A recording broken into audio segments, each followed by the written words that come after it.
Saudara, kita masuk Abam di episode 764 ya. Dari ibu rumah tangga usia 37 tahun. Salam, saya ingin bertanya tentang fungsi 5 jawatan di generasi akhir zaman atau penampian saat ini. Apakah terbagi-bagi seperti generasi bangsa Israel dahulu? Mohon bimbingan ya Pak. Faktanya selama ini sudah sangat jelas 5 jawatan jadi pilihan sesuka hati setiap individu. Apa yang sesuai keahlian, kepintaran, mereka memilih posisi nyaman dan merasa Tuhanlah yang telah memberi talenta potensi untuk dikembangkan. Menurut saya pahami potensi talenta hanya dikembalikan ke rancangan semula menjadi serupa dengan Yesus. Ya. Sempurna seperti Bapa, otomatis dikaruniakan beban 5 jawatan turut menyelesaikan pekerjaan Bapa, Rasul, Nabi, Penginjil, Gembala, dan memuridkan. Jadi manusia yang telah dilatih, dimuridkan, dan lahir baru, meninggalkan cara hidup duniawi, akan dikaruniai semua jabatan menjadi anak Allah, serupa dengan Yesus, pasti menjadi teladan menuntun jiwa-jiwa sampai benar-benar bertobat, lahir baru, sampai ke stadium yang tidak bisa balik ke dunia. Selanjutnya yang dimuridkan akan memiliki gairah yang sama dengan sendirinya dan memiliki beban yang sama. 5 jawatan semakin menyukakan hati Bapa, dan jiwa-jiwa yang masih belum peka dengan Roh Kudus akan didampingi secara fisik oleh individu yang memiliki 5 jawatan tersebut. Selama ini itu yang saya pahami, mohon pencerahan Pak Eras. Oke. Saya setuju sekali yang pertama bahwa orang harus mengalami proses dikembalikan ke rancangan Allah semula. Jika sudah mengalami proses ini, maka seseorang akan menemukan jawatannya. Apakah sebagai penginjil, sebagai gembala, atau sebagai pengajar. Nah, jadi jangan saudara berpikir bahwa orang bisa punya 5 jawatan sekaligus, belum tentu. Mungkin 2 bisa, 3 bisa, 4 bisa saja. Tapi pasti ada 1 yang menonjol atau 2 yang menonjol. Nah, selama ini yang diandalkan, yang diunggulkan itu sekolah teologi. Kalau sudah sekolah teologi rasanya dia sudah punya 1 dari sekian jawatan itu. Padahal yang penting orang harus dikembalikan ke rancangan Allah semula, memiliki karakter Kristus, serupa dengan Kristus dan sempurna seperti Bapa. Nah, jadinya kita lihat sekarang ya, orang boleh belajar tinggi-tinggi sekolah teologi tetapi tidak memiliki karakter yang baik. Akhirnya pelayanan hanya untuk mencari uang. Ya. Seperti yang kita lihat hari-hari ini, mereka yang merasa diri sebagai hamba Tuhan, pendeta, apologet, dari ucapannya saja kita menemukan perilakunya yang tidak senonoh. Tidak menunjukkan karakteristik Kristus. Dan ini suatu kemerosotan. Setuju dengan apa yang saya kemukakan. Tuhan memberkati. Dari wanita usia 56 tahun menikah di Jakarta Utara. Pak Era, saya memiliki 2 orang anak, laki-laki dan perempuan. Yang laki belum menikah, ini usia 56 tahun ya. Tinggal bersama kami, yang perempuan sudah menikah dan memiliki 3 orang anak yang masih kecil-kecil, yang besar 8 tahun, lalu 3,5 tahun, lalu 1,5 tahun. Saya sangat prihatin sekali dengan keadaan rumah tangga anak saya. Dulu waktu masih pacaran, saya lihat suaminya begitu baik dan sayang sama anak saya. Tapi setelah menikah, Sungguh saya sangat marah Sedih rasanya mau ajak anak perempuan saya kembali pulang bersama saya karena saya lihat sendiri begitu mereka selesai pesta pernikahan lalu bulan madu. Nah, selesai bulan madu kelihatanlah sifat buruk suaminya begitu kasar dengan anak saya, egois dan otoriter. Dulu anak saya rajin melayani sejak kecil, SD dia sudah menjadi guru sekolah minggu. Sampai sebelum menikah dia melayani sebagai WL. Bertemu dengan suaminya itu juga dalam gereja dan sama-sama melayani. Sampai sekarang punya anak 3. Suaminya saya lihat masih kasar, egois dan otoriter. Sungguh saya sering menangis dan terus berdoa untuk rumah tangga anak saya. Dalam rumah tangganya keuangan yang pegang suaminya, anak saya diberi hanya untuk keperluan rumah tangganya dan dalam hal ini semua dipenuhi. Masalahnya sungguh saya sangat tidak terima dengan perlakuan suaminya. Anak saya sering menangis akibat sifatnya yang kasar, sukanya marah-marah dan otoriter. Bahkan di depan saya pun suaminya bisa kasar dan membentak anak saya. Padahal tidak mudah bagi anak saya mengurus ketiga anaknya yang masih kecil-kecil. Namun saya bersyukur anak saya bisa mengurus ketiga anaknya dengan baik walau suaminya tidak menyayanginya. Karena saya sering datang menginap di rumahnya, saya tahu keadaan anak dan cucu-cucu saya. Ya karenanya cucu-cucu saya dekat dengan saya. Saya tidak pernah minta sesuatu kepada anak saya. Dan karena sering ke sana jadi saya tahu betul keadaan rumah tangga anak saya. Pernah saya katakan pada anak saya, apa lebih baik kamu pisah aja. Tapi anak saya bilang enggak boleh ma. Ini sudah resiko pernikahan. Jujur Pak Eras, di hati saya ada beban yang dalam untuk rumah tangga anak saya. Di rumah saya selalu berdoa dan memikirkan keadaan saya dan cucu-cucu sayang yang suka cerita kalau papanya suka marah-marah terus. Pak, saya berpikir apa saya WA atau bicara dengan menantu saya ini tanpa sepengetahuan anak saya akan lebih baik pisah saja dengan anak saya. Kalau memang dia merasa tidak bahagia dengan anak saya dan merasa anak saya selalu kurang dan salah di mata suaminya. Karena jujur aja Pak, justru kalau mereka pisah, saya senang sekali dan tidak akan marah pada suaminya. Malahan saya bersyukur. Bagaimana menurut Pak Eras? Sudah hampir 10 tahun pernikahan anak saya dan keadaan saya lihat semakin tidak berubah, bahkan semakin memburuk. Oh ya, sekarang anak saya berumur 31 tahun, suaminya 33 tahun. Anak saya tidak bekerja, hanya ibu rumah tangga. Dulu sebelum menikah dia bekerja sekuler, lalu terakhir bekerja sebagai admin di salah satu gereja di Jakarta. Setelah menikah tinggal di luar Jakarta, posisi rumahnya tidak jauh dengan orang tua suaminya. Ada masalah-masalah yang tidak bisa kita selesaikan dengan cepat, Bu. Seperti masalah anak ibu ini. Anjuran saya jangan telepon suaminya. Ini suami yang tidak bisa dinasehati. Ibu telepon dia malah akan jadi huru-hara.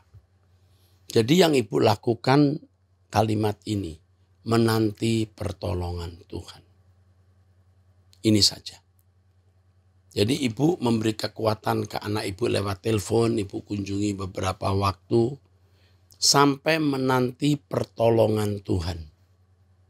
Jadi jawaban saya untuk ibu adalah menanti pertolongan Tuhan. Keadaan ini harus dilewati. Ibu tetap mencari Tuhan, doa, hidup suci, kalau bisa melayani Tuhan, ya, dan diam, dan Tuhan akan bertindak. Beri ruangan Tuhan bertindak. Jangan menskenario waktu Tuhan, biar jadwal Tuhan saja yang dilaksanakan. Kalau ibu sungguh-sungguh berdoa, anak ibu betul-betul juga hidup suci, Tuhan pasti bertindak. Ya, nantikan pertolongan Tuhan. Hal-hal seperti ini juga saya alami, Bu. Saya tidak tahu bagaimana memecahkan masalah. Dan saya hanya menanti pertolongan Tuhan. Di sini kita diajar percaya kepada Tuhan yang tidak kelihatan. Oke, ini dari NN ya. Salam Pak Eras, Bapak bilang boleh sampaikan lewat WA, jadi boleh saya bicara Pak. Mungkin mumet Pak pembahasan Bapak seperti orang luar yang tidak mengenal Tuhan Yesus. Saya teringat beberapa ayat kita ini, bangsa di luar Israel Pak, bangsa yang jauh. Yaitu di timur bangsa yang bukan kesayangan, menjadi kesayangan, yang jauh menjadi dekat. Ingatlah pada saat kamu dipanggil Bapak. Fokus Bapak Pendeta dari Timur bersama dengan Bapak Niko, Gilbert, dan banyak pendeta lain yang akan melewati pintu sebelah timur bersama Tuhan Yesus. Fokus Pak ke karya penyelamatan umat manusia Pak. Pen. Agar supaya setelah apa yang Bapak sampaikan, Bapak sendiri tidak ditolaknya. Musa aja nggak nyampe Pak. Kita hidup di bawah kasih karunia, kebajikan, dan kemurahan yang mengikuti kita dan tinggal di rumah Tuhan Yesus sampai selama-lamanya. Amin. Tuhan Yesus, Tuhan Allah yang punya kerajaan surga sangat mengasihi Bapak sekeluarga. Amin. Terus terang saya tidak tahu maksudnya ya. Tetapi terima kasih untuk tulisan ini. Bagaimanapun ada perhatian bagi kami. Tuhan memberkati. Dari wanita usia 50 tahun menikah di Jayapura. Pak Pendeta Erastus Sabdono, Bapak Rohaniku, saya bertanya tentang Filipi 2 ayat 5. Hendaklah kamu dalam hidupmu bersama menaruh pikiran dan perasaan yang terdapat juga dalam Kristus Yesus. Yang menjadi pertanyaan saya di sini Pak Erastus, pikiran siapa yang dimaksud dalam ayat tersebut? Yang dimaksud untuk kita kenakan. Ikuti pikiran Tuhan Yesuskah atau pikiran Elohim Yahweh yang dikenakan oleh Tuhan Yesus saat menjadi manusia. Mohon pencerahannya dari Bapak Erastus sehingga saya tidak salah memahami ayat tersebut. Kami sekeluarga selalu menopang Pak Erastus dalam doa-doa kami. Sebelum saya lanjutkan jawab pembacaannya, kata pikiran perasaan itu sebenarnya dalam teks aslinya hanya satu kata.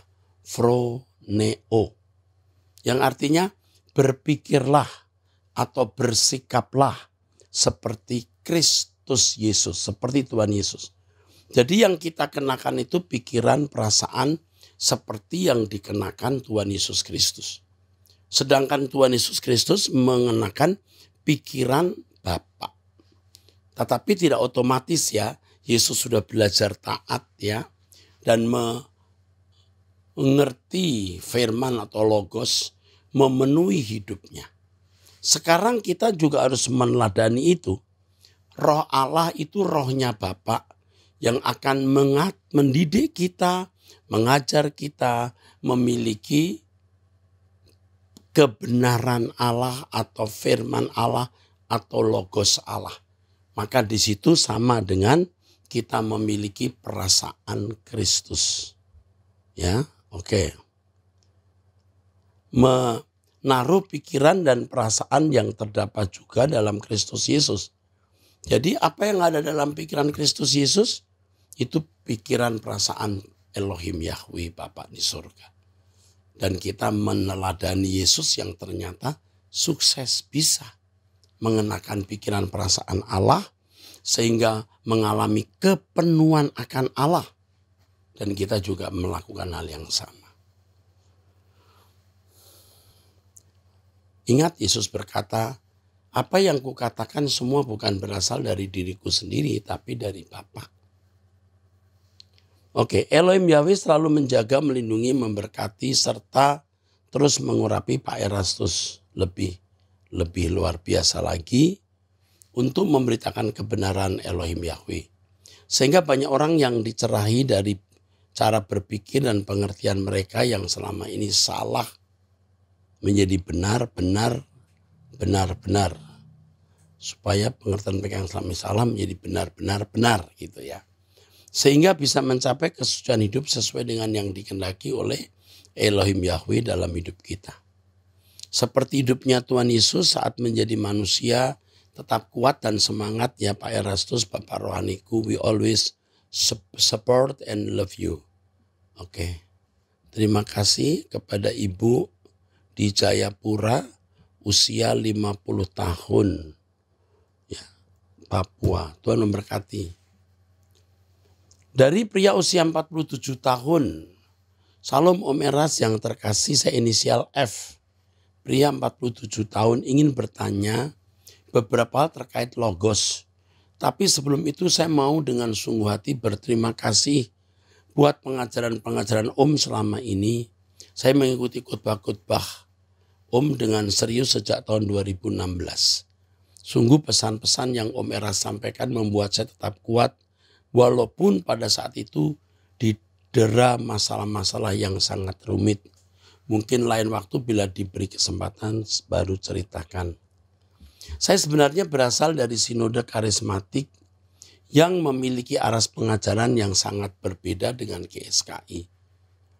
Namun seiring berjalannya waktu setelah mendengar pesan-pesan Om Eras, saya memutuskan untuk merefleksi iman yang saya anut selama ini sebagai bentuk perenungan untuk evaluasi diri.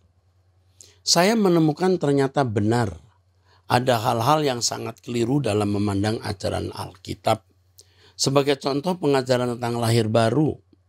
Dalam sinode yang lama, orang-orang yang telah melakukan baptisan air selalu diberi ucapan selamat lahir baru. Demikian pula mereka yang baru menerima Tuhan Yesus sebagai Tuhan dan Juru Selamat juga selalu diberi ucapan yang sama. Pada lahir baru itu ditandai oleh perubahan cara berpikir, dalam kurung metanoia, dan perubahan kodrat metamorfoste. Mantap tulisan ini. Sebagai akibatnya kekristenan yang ada di lingkungan saya dulu adalah kekristenan ecek-ecek atau bisa dibilang sangat rendah kualitasnya. Sorry to say that Om. Pada akhirnya saya nekat memutuskan untuk meninggalkan sinode yang lama dan sekarang sudah bergabung GSKI dengan GSKI. Terkait dengan logos yang saya mau tanyakan adalah pertama, tentang praeksistensi Tuhan Yesus. Pada seri logos yang ke-20, di situ Om menjelaskan tentang kitab Yohanes 1 bahwa diksi firman atau memra dalam ayat 1 sampai 5 itu adalah Yahweh atau Bapa sendiri. Dalam kurung pribadi, gagasan, hikmat. Pertanyaannya kalau seperti itu berarti apakah Tuhan Yesus tidak ada sebelum datang sebagai manusia? Saya tidak mengatakan ada atau tidak ada.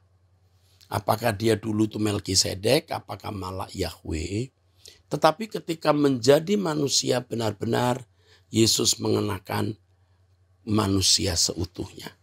Dan tentu sekarang dia sudah menjadi Tuhan, duduk di sebelah kanan Allah Bapa, juga menjadi Allah bagi kita. Ya.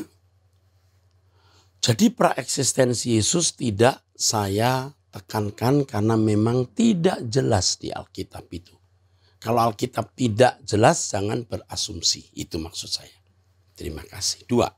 Apakah Tuhan Yesus yang datang sebagai manusia 100% itu memiliki benih manusia 100%? Atau ada benih ilahi dalam kemanusiaan Tuhan Yesus? Karena ada bukti ilmiah hasil penelitian laboratorium PNN Antiquities di Israel terkait dengan hal ini bahwa di dalam darah yang diyakini sebagai darah Tuhan Yesus terdapat hanya 24 kromosom, di mana kromosom X dari pihak ibu berjumlah 23 dan satu kromosom Y dari garis keturunan bapak. Sebagai gambaran secara normatif manusia normal umumnya memiliki 46 kromosom, di mana 23 dari ibu serta 23 berikutnya dari pihak bapak. Bagaimana Om melihat hal tersebut? Oh ya, darah yang diyakini sebagai darah Tuhan Yesus tersebut ditemukan di atas tabut perjanjian yang ditemukan oleh seorang arkeolog Amerika bernama Ron White. Sebenarnya hal ini sudah saya dengar dulu. Tapi karena tidak ada pembuktian yang bisa meyakinkan 100% benar, lebih baik kita tidak meyakini. Kita cukup membaca Alkitab dan Alkitab memberi kita pesan bahwa Yesus dilahirkan oleh Maria bukan karena hubungan seksual. Jadi aseksual. Yang saya pahami Yesus dilahirkan dalam keadaan seperti Hawa diciptakan. Jadi Maria hanya dipinjam sebagai surrogate mother, ya, surrogate mother. Gitu. Itu yang saya yakini dan cukup itu membuat kita mengikut Yesus. Tidak usah harus mengetahui detail bagaimana jumlah kromosom XY dari rahim Maria. Itu nanti hanya menjadi spekulasi dan asumsi. Akhirnya saya sebagai pribadi berharap tetap kuat di dalam anugerahnya. Jangan letih, jangan dengar semua fitnah, begundal-begundal dan politisi-politisi rohani yang demi subscriber rela melakukan apa saja. Kadang-kadang pengen rasanya saya menjawab mereka di channelnya, tapi saya menahan diri karena selalu ingat pesan-pesan Om Eras untuk tetap diam dan tenang. I love you deeply Om Erastus Sabdono. Wow, tulisannya bagus ya. Initial F. One day maybe, if God give me chance and time, you can meet me and say hello. Really I want to meet you. May God bless you. Saya merasakan kasih-Mu yang tulus kepada saya. You are part of my life. We are inbound with Christ. Inbound for God's ministry, for Jesus' ministry. Okay, God will use you to be His instrument. God will use you as His instrument. God bless you. Oke, dari pria usia 45 tahun sudah menikah di Bogor. Pak Eras, Bapak rohaniku yang baik. Tuhan Yesus bukan penjelmaan logos, saya sangat setuju. Karena kira-kira 2023 tahun yang Tuhan Yesus memang saya sangat suka karena kira-kira 2023 tahun yang Tuhan Yesus memang 100% anak manusia. Manusia ketika datang ke dalam dunia, 2023 yang lalu maksudnya. Saya pun masih lebih cenderung Tuhan Yesus pra-eksisten. Saya pun masih lebih cenderung Tuhan Yesus pra-eksistensi dari beberapa ayat Alkitab di Injil Yohanes. Dengan ini ada dua kata yang menjadi pengertian saya. Derajat dan hakikat sudah tentu Bapak Yahweh lebih besar dari anak Tuhan Yesus. Dalam beberapa ayat dalam Injil, tadi Yohanes 14:28 ya. Dalam beberapa ayat dalam Injil Yohanes, Tuhan Yesus selalu berkata dirinya adalah utusan. Sudah tentu yang mengutus lebih besar dari yang diutus. Menurut saya Tuhan Yesus dan Allah Bapa sehakikat dalam rangka penyelamatan. Sehakikat di dalam moralitas kesucian. Kita pun juga bisa sehakikat dengan Allah dalam moralitas kesucian. Karena kesucian kita berangkat dari karakter Bapa. Sehakikat dalam pengertian setujuan. Boleh juga ya. Sehakikat tidak berarti Tuhan Yesus mengetahui isi pikiran Bapa. 1 Korintus 2, 10-11. Luar biasa. Saya setuju. Karena ada dua pribadi itu Bapa dan Anak. Yohanes 5:26. Rencana penyelamatan adalah rancangan dan dasar pemikiran Bapa yang sudah sejak lama ada dalam diri Bapa. Galatia 4 ayat 4-5. Dan pelaksananya kemudian diutarakan untuk dilaksanakan putranya. Yohanes 5 ayat 17. Yohanes 19-20. Yohanes 5 ayat 36-37. Wow, saya setuju walaupun saya belum tahu detail daripada pandanganmu, tapi yang ini tolong nanti dilempar di email saya.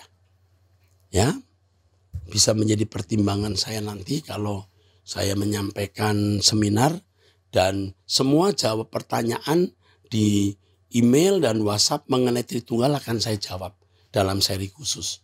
Sekarang terus terang saya lagi sibuk mempersiapkan seminar demi seminar ya. Dari wanita usia 40 tahun belum menikah, Papua Barat. Bapak rohaniku, saya sementara menjalani pengobatan di Makassar karena masalah penebalan di kandungan saya. Dan dokter mengatakan untuk berobat selama 3 bulan ke depan. Kalau tidak membaik, menjalani operasi pengangkatan rahim. It's okay. Saya tidak tahu siapa namamu. Kamu belum menikah, bisa saja ada masalah dalam rahimmu.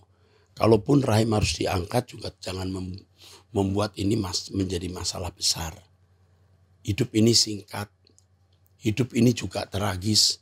Kau dan aku harus hanya mempersiapkan pulang ke langit baru, bumi baru. Tidak ada elok dan indahnya hidup ini kecuali berjalan dengan Tuhan. From my bottom of my heart, on behalf of all Abam team, we want to say we love you, we care of you, and we are beside you. Amin. Dari wanita usia 48 tahun menikah, 1 putra di Pangkal Pinang. Saya salah seorang yang sangat bersyukur masih diberi kesempatan mengerti firman dan komitmen untuk hidup sesuci-sucinya melalui pengajaran Pak Eras. Saya sangat salut dan hormat kepada Pak Eras yang sangat sabar menghadapi orang-orang pembuli yang tidak memiliki rasa takut akan Tuhan. Berujar sesuka-sukanya di media sosial, memotong-motong khotbah Bapak. Mestinya ini saat yang harus dimaksimalkan untuk kekekalan, bukan menghasut dan membuli. Terkadang saya merenung, haruskah Pak Eras disesah, difitnah, dihajar sedemikian rupa supaya firman Tuhan yang murni ini semakin menyebar luas ke seluruh dunia, ke seluruh penjuru bumi. Maybe yes, maybe ya Pak Eras. Aduh, saya terima kasih untuk tulisan dari Pangkal Pinang ini ya. Sis, thank you. Tapi saya potong dulu sebelum saya baca seterusnya. Bullying itu membuat yang pertama saya lebih hati-hati hidup. Artinya saya harus hidup suci. Yang kedua saya belajar lebih banyak. Yang ketiga saya bicara lebih hati-hati. Yang keempat, ini luar biasa. Makin kurang betah hidup di bumi. Makin menghayati rumahku di surga dan hidup ini tragis. Saya juga tidak menduga ke orang menjadi sebegitu bengis. Orang-orang yang berpendidikan tidak ada etika. Dan itu membuka mata kita harus hati-hati dalam bersikap. Kita pun bisa berbuat hal yang sama seperti yang mereka lakukan. Kalau kita tidak sadar ya. Saya sudah mendengarkan baik-baik seminar Pak Eras mengenai Logos yang sekarang sudah sampai sesi 22 dan juga khotbah-khotbah Bapak. Sekarang sesinya sudah sampai 23 ya.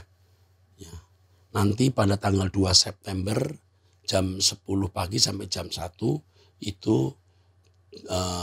episode 24-25.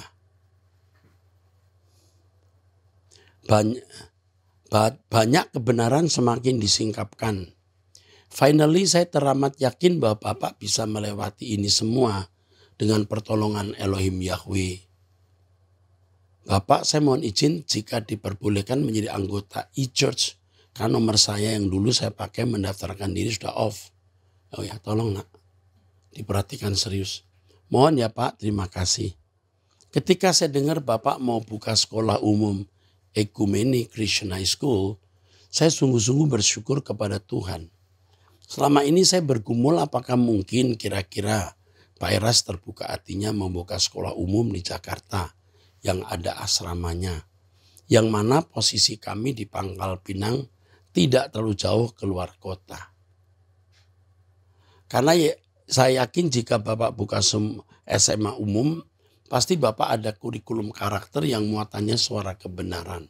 Ya benar, bahkan saya diberi jadwal untuk bisa hadir. Selain guru-guru yang berbasis karakter building, berbasis suara kebenaran. Saya masih mengontrol mereka bagaimana asramanya. Saya berdialog dengan siswa-siswa betah tidak. Mereka betah.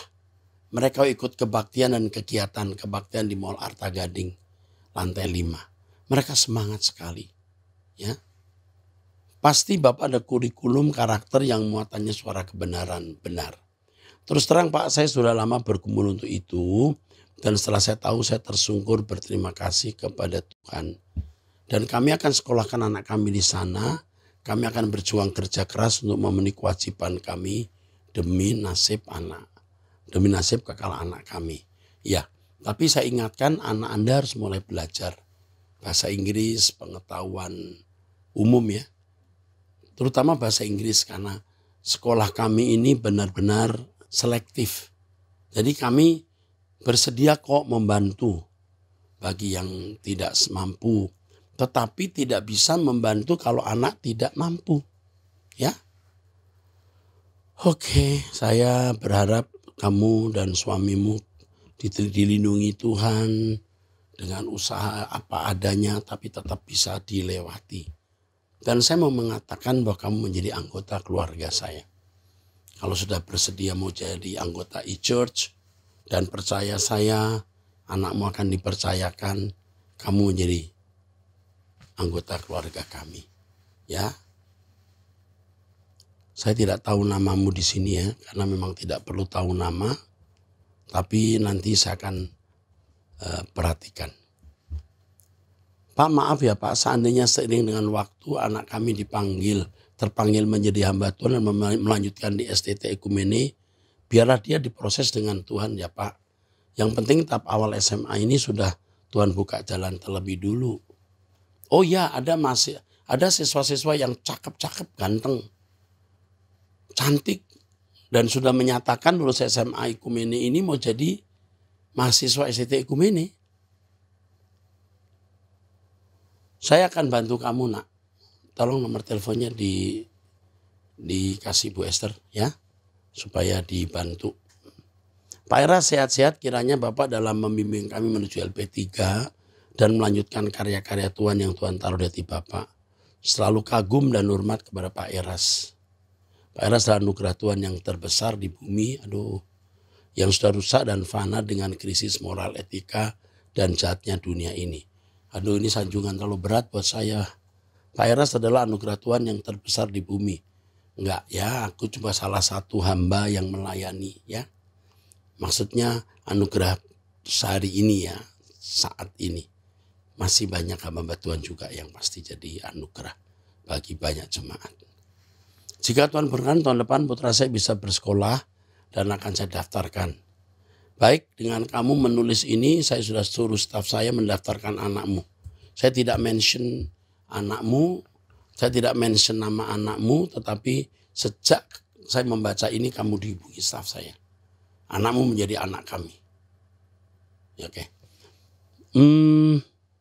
Yang terakhir, tidak jelas dari siapa. Salam Pak Eras, apa kabar? Semoga dalam keadaan baik-baik saja Pak. Saya mau bertanya Pak Eras, tentang rumah tangga saya yang sekarang ini berbeda tempat. Sementara anak kami tidak mau pindah sekolah. Alasan anak kami tidak mau pindah karena dia merasa nyaman di sekolah itu Pak. Dan suami saya berkata tinggalin aja kalau tidak turut sama orang tua. Apa yang harus saya lakukan Pak?